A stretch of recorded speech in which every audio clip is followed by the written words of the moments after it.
Di tengah kehidupan masyarakat yang terus bergerak mengikuti perkembangan zaman, masih terdapat tempat-tempat yang menyimpan jejak sejarah dan nilai spiritual yang tetap hidup hingga saat ini. Salah satunya adalah makom dalam santri, terletak di lingkungan yang tenang dan jauh dari keramaian. Makom ini menjadi salah satu tujuan masyarakat yang ingin berziarah, mengenal sejarah, sekaligus mencari ketenangan batin. Bagi sebagian orang, tempat ini bukan sekedar lokasi pemakaman, melainkan ruang untuk merefleksikan kehidupan dan memperkuat hubungan dengan nilai-nilai keagamaan. Keberadaan makom dalam santri telah menjadi bagian dari kehidupan masyarakat sekitar. Menurut cerita yang berkembang di tengah masyarakat, makom ini memiliki keterkaitan dengan tokoh yang memiliki pengaruh dalam kehidupan keagamaan dan sosial pada masanya. Keberadaan makom tersebut kemudian menjadi bagian dari sejarah yang terus dikenang hingga sekarang. Seiring berjalannya waktu, masyarakat tidak hanya memandang makom sebagai tempat peristirahatan terakhir seorang tokoh, tetapi juga sebagai simbol penghormatan terhadap perjuangan, keteladanan, dan nilai-nilai yang diwariskan kepada generasi berikutnya. Tradisi ziarah yang masih berlangsung hingga saat ini menunjukkan bahwa hubungan masyarakat dengan sejarah tidak pernah benar-benar terputus. Melalui makom inilah berbagai cerita dan nilai-nilai kehidupan terus diwariskan dan dikenalkan kepada generasi muda. Boleh Bapak memperkenalkan dirinya sendiri? Ya, saya namanya Ahmad Soiman. Saya catatannya di desa itu selaku staf Koinubin. Kebetulan juga sama desa itu diberi mandat supaya mengelola penanggung jawab makom Panembahan dalam santri Kutaliman Kedin Banteng Banyumas. Kalau untuk makom ini sendiri ini sudah sangat tua, Mbak. Dari abad ke abad itu riwayatnya dari putranya Raja Mataram kuno. Gitu. Mengelana di sini mencari seorang guru, ketemu dengan Mbah Kiai Kepadangan. Tahu abad keberapa itu tidak ada yang tahu, Mbak. Sebelum Wali Sanga ini sudah ada makom ini, jadi sangat tua sekali. Dengan Banyumas sendiri pun sebelum berdiri Banyumas sudah ada makam tersebut. Jadi ini makam sangat sepuh lah, sangat tua gitu.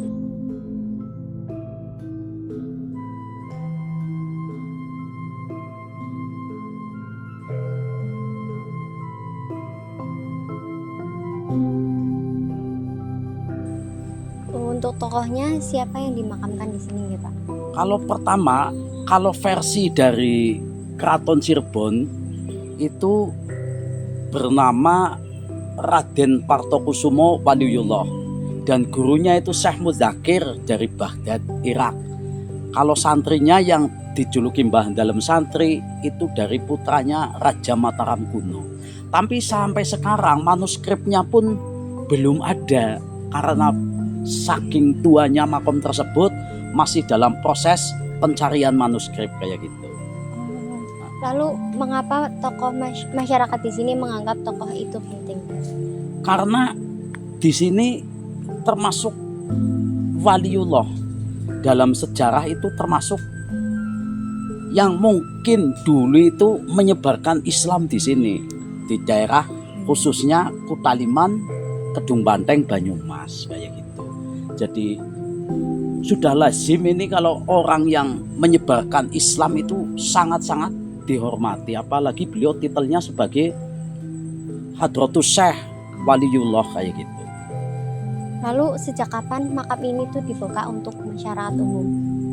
Ya semenjak mbah saya dulu saja itu meninggal 103 tahun. Itu dulu waktu mudanya saja sudah terkenal, Mbak. Bahkan waktu perang Belanda itu mbah saya sebagai mata-mata tentara. Apabila ada Belanda mau menyerang, mbah saya itu mengabari sama tentara sehingga tentara yang dicari Belanda bersembunyi di area makam tersebut. Dan Belanda itu tahu betul tentara pada sembunyi di sini, tapi Belanda tidak berani masuk. Hanya di bom lah ya, di bom, di granat itu tidak pernah meledak sama sekali itu. Di sini itu sangat apa ya, auranya itu sangat halus. Jadi beliau itu kalau apabila salah niat kurang baik itu di sini banyak terjadi hal-hal yang janggal lah, bisa kesurupan dan sebagainya kayak gitu. Hampir setiap hari, Makom dalam santri menerima kunjungan dari berbagai kalangan masyarakat. Ada yang datang dari daerah sekitar, ada pula yang berasal dari luar wilayah. Masing-masing peziarah memiliki tujuan yang berbeda. Sebagian datang untuk berdoa, sebagian lainnya ingin mengenang sejarah atau mencari ketenangan batin melalui suasana yang ada di tempat ini. Kehadiran para peziarah menunjukkan bahwa Makom masih memiliki peran penting dalam kehidupan sosial dan spiritual masyarakat hingga saat ini. Banyak sekali pengunjung ziarah itu biasanya malam Jumat Kliwon, Mbak. Apalagi kalau malam Jumat Kliwon tersebut bertepatan dengan bulan Asyura, itu lebih-lebih pengunjungnya sangat banyak sekali. Bulan Asyura atau yang disebut kalau dalam Islam itu bulan Muharram, tahun baru Hijriah, itu ada suatu keyakinan yang oleh orang Jawa itu diyakini bahwa bulan Asyura atau yang lebih tepatnya lagi malam Jumat Kliwon biasanya itu banyak yang mengadakan mediasi untuk mengembangkan keilmuan, atau mungkin kalau orang adat Jawa yaitu bahasanya ngumbah jimat lah kayak gitu, kalau orang Jawa sepuh kayak gitu. Tapi yang pada lazim umumnya yang dilakukan sini adalah mujahadah atau berdoa. Ada yang membaca kalimat tahlil, ada yang membaca surah Yasin, ada yang membaca manaqib Syekh Abdul Qadir Jailani. Tapi yang lazim pada umumnya membaca tahlil, Mbak. Pada umumnya kayak. Ya kalau menurut secara Islam sih tahun baru Hijriah Muharram itu kan bulan kemenangan, Mbak. Kemenangannya para kekasih Allah, para nabi itu diangkat dari cobaan dari Allah Subhanahu wa taala gitu. Jadi maknanya ya versinya dari sudut pandang agama jelas bulan kemenangan, tapi kalau dari sudut orang Jawa itu termasuk bulan sepuh kayak gitu, Mbak. Sebabnya kalau bulan Asyura itu tadi banyak yang mengasah ilmu, mengasah sesepuh jimat kayak gitu. Itu kalau versi kejawen kayak gitu, Mbak. Tapi kalau secara versinya agama Islam jelas itu bulan kemenangan, karena diangkatnya para nabi dari cobaan Allah Subhanahu wa taala itu pada 10 Muharram kayak gitu.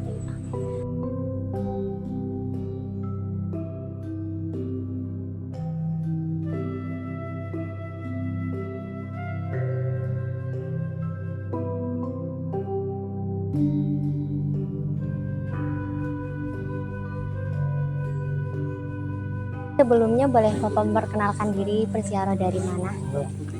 Nama saya Bapak Muhammad Aksin Samsudin dari Desa Panensari, Kecamatan Aji Barang. Alasan Bapak datang berziarah ke makam ini kenapa? Ini menurut saya ya ini termasuk mursyid saya, guru saya. Kan ini silsilah dari Gunung Pring, dari Mbah Kholil Bangkalan, dari Madura, ini termasuk muridnya dia. Terus saya ngaji lah sama itu berguru atau torekoh lah. Ini termasuk mursyid saya atau guru spiritual, namanya kalau bahasa torekoh namanya torekoh Sadilia. Alasan saya ya berbakti kepada guru. Kedua ya kalau orang-orang semasa kita itu yang ngalah berkah mendoakan yang sudah. apakah Bapak rutin berziarah ke sini, terutama pada malam 1 Suro? Kalau saya itu kadang-kadang, nggak mesti. Jadi pilih kadang-kadang ya, biasanya kalau secara umum itu ya bulan Sadran lah, sebelum bulan puasa, terus hari ini kan malam 1 Suro ya. Lalu tradisi atau apa yang Bapak lakukan saat berziarah di makam ini? Ya paling tahlil, terus membakar wangi-wangian, seperti kalau nggak membakar wangi-wangian ya pakai minyak wangi lah. Itu kan intinya sama saja. Intinya itu kalau itu senang yang berbau harum, wangi-wangi.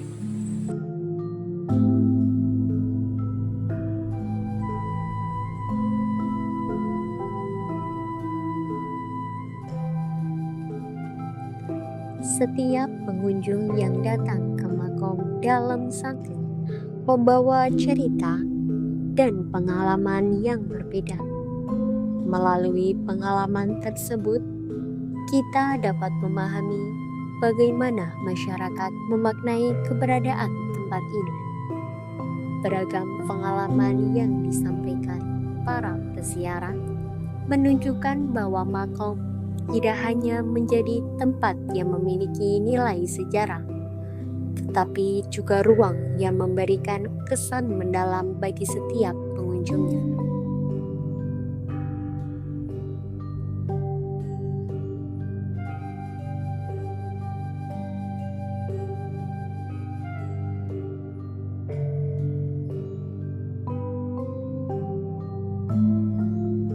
Di balik kesederhanaannya, makom dalam santri menyimpan makna yang begitu dalam bagi masyarakat.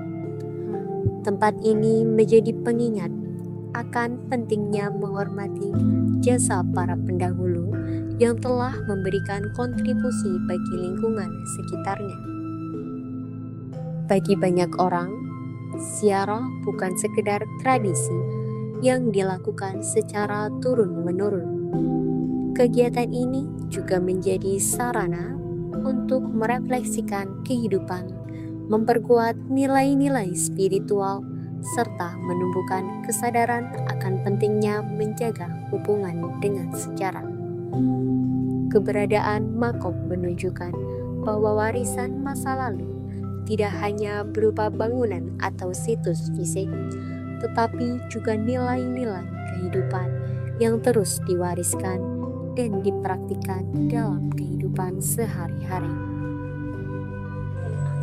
Lalu, apa harapan Bapak agar tradisi dan sejarah makam ini bisa dikenang untuk generasi muda zaman sekarang? Ya, harapan saya untuk khususnya anak-anak muda sebagai tonggak penerus estafet dari orang-orang tua, jangan melupakan sejarah. Ini adalah sebagian dari sejarah yang sangat penting untuk dilestarikan.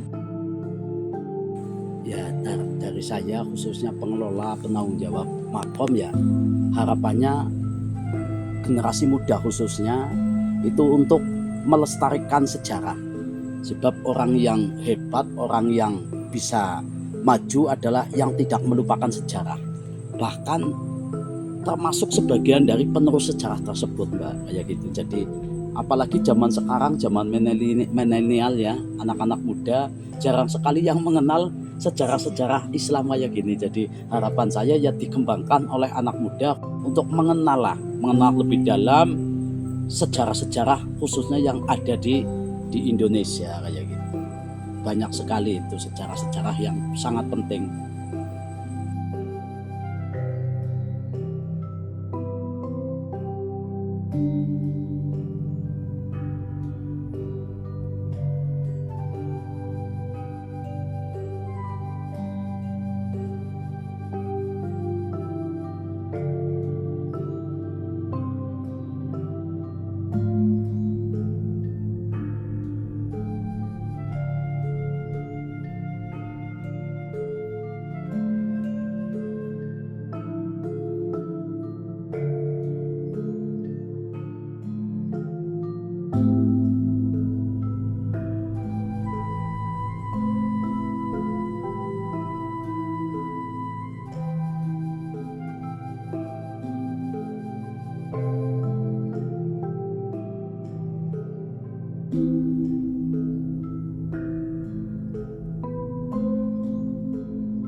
Makom dalam santri merupakan salah satu warisan sejarah yang masih hidup di tengah masyarakat.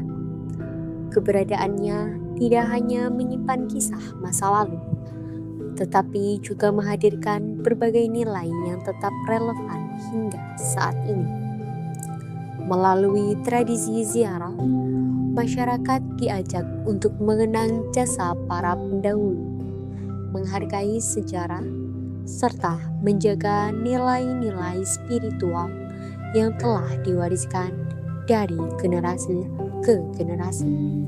Di tengah perubahan zaman yang terus berlangsung, keberadaan situs-situs seperti makom dalam santri menjadi pengingat bahwa sejarah dan budaya merupakan bagian penting dari identitas suatu masyarakat.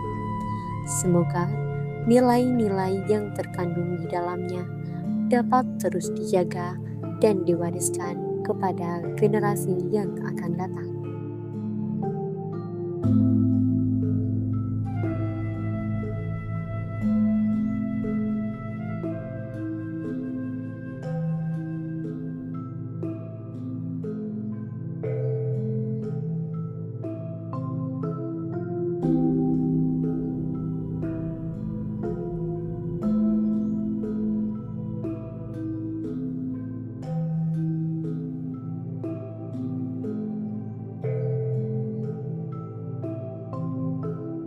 Thank you.